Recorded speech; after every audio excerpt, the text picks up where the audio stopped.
Là pour le coup, je crois que tu as perdu, Giganto.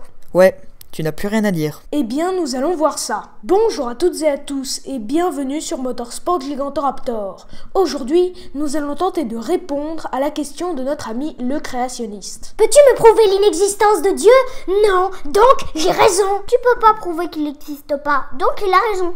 Le problème n'est pas le contenu de la question, mais la méthode qu'il y a derrière. Il n'y a pas de problème puisque j'ai raison. Ce n'est pas si facile que ça. Car vois-tu, il est impossible de prouver l'inexistence de quelque chose si l'interlocuteur affirmant son existence ne donne pas de preuve lui-même. Il y a ici ce que l'on appelle une inversion de la charge de la preuve. Ce n'est jamais à celui qui ne croit pas de prouver l'inexistence de la divinité de celui qui croit et qui affirme au passage son existence. Je m'explique. C'est ici à toi de prouver l'existence de ta divinité si tu l'affirmes, et non pas à moi de prouver son inexistence. Par exemple, si je te dis que l'origine de l'univers est due à la volonté de l'infiniment puissant mouton polydactyle, et que je te demande ensuite de me prouver le contraire, tu ne pourras pas, car c'est à celui qui affirme de prouver, et non pas l'inverse. Tu essayes de nous arnaquer avec des mots qui ne veulent rien dire. Je te connais, toi et ton infâme perfidie intellectuelle. Des mots qui ne veulent rien dire? Tu es sûr?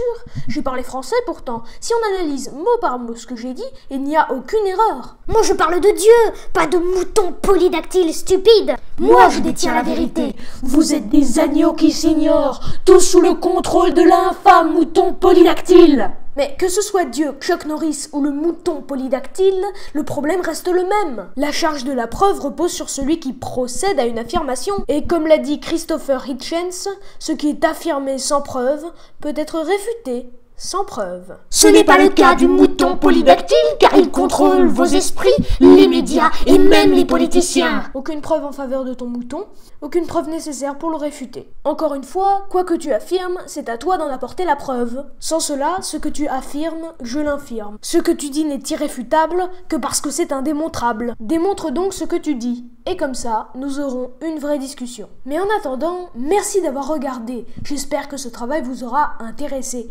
N'hésitez pas à partager la vidéo si vous l'avez appréciée et à faire des suggestions dans les commentaires.